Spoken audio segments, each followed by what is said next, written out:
কথায় আছে দুনিয়ার সব থেকে শক্তিশালী অনুভূতি হলো ভালোবাসা, আর সব থেকে যন্ত্রণাদায়ক অনুভূতি হলো সেই ভালোবাসাকে হারিয়ে ফেলা।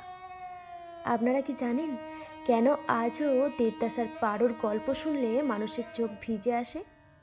কারণ এই গল্পটি শুধু সিনেমা নয়, এটি প্রতিটা হৃদয়ের আর্তনাদ, যারা ভালোবেসেও একে অপরকে পায়নি।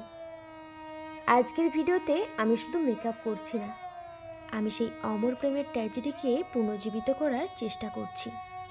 শেষ দৃশ্যটায় যখন পারো ছুটে আসছিল দেবদাসকে দেখার জন্য, সেই ইমোশনটা আজ আমার লুকে ফুটিয়ে তুলব। ভিডিওটা শেষ পর্যন্ত দেখতে থাকুন, কারণ এই গল্পের প্রতিটা বাঁকে লুকিয়ে আছে এক গভীর যন্ত্রণা। দেবদাস আর পারো, তাদের বন্ধুত্বের শুরুটা ছিল একদম নিষ্পাপ। দেবদাস যখন লন্ডনে পড়তে গেল তখন পারো প্রতিটা রাত কাটিয়েছিল দেবদাসের ফেরার অপেক্ষায়। 10টা বছর, একবার ভেবে দেখুন কতটা গভীর ছিল সেই প্রতীক্ষা। দেবদাস যখন ফিরল, 13 বছর ধরে জ্বালিয়ে রাখা প্রদীপটা যেন সার্থক হলো। তাদের বন্ধুত্ব ভালোবাসায় বদলে গেল মুহূর্তেই।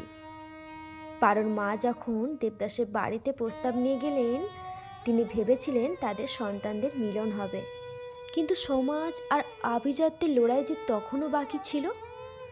দেবদাসের পরিবার এই বিয়ে মেনে নিল না, শুধুমাত্র নিজ ঘরনা এই অপবাদ দিয়ে তারা পারোর মাকে ফিরিয়ে দিল।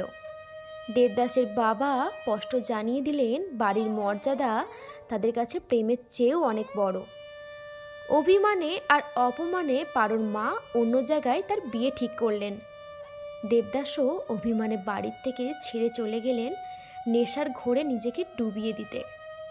পারোকে ভুলে থাকার জন্য সে কুঠিতে আশ্রয় নিল ঠিকই, কিন্তু প্রতিটা মদের গ্লাসে সে শুধু পারোর মুখটাই দেখতে পেত। একে কি বলে নিয়তি? যেখানে দুজন মানুষ একে অপরকে ছাড়া বাঁচতে পারে না, অথচ একসঙ্গে থাকারও কোনো উপায় নেই। দেবদাসের লিভার আর ফুসফুস জবাব দিয়ে দিয়েছিল। সে জানতো তার হাতে সময় খুবই কম। তার শেষ ইচ্ছে ছিল মাত্র একবার পারোকে নিজের চোখে দেখা। মৃত্যু পথযাত্রী দেবদাস পারোর শ্বশুরবাড়ির দরজায় এসে পড়ল, আর পারো যখন খবর পেল দেবদাস এসেছে, সে সব সামাজিক নিয়ম, সব বাধা ভেঙে পাষাণের মতো ছুটে এলো। দেবদাস, দেবদাস বলে তার সেই আর্তনাদ আজও কানে বাজে। কিন্তু ভাগ্য দেখুন, পারোর সামনেই বন্ধ হয়ে গেল সেই বিশাল গেট। দেবদাস তার পারোকে এক পলক দেখে শেষ নিঃশ্বাস ত্যাগ করল। আজকের এই পারোলুক আমি সেই শেষ দৃশ্যটার কথা মাথায় রেখেই ক্রিয়েট করেছি, যেখানে বুক ফাটা কষ্ট আর আছে প্রিয়জনকে হারানোর ভয়, মিশে আছে একাকার হয়ে। আজকের এই ভিডিওটা আপনাদের কেমন লেগেছে অবশ্যই কমেন্টে জানাবেন।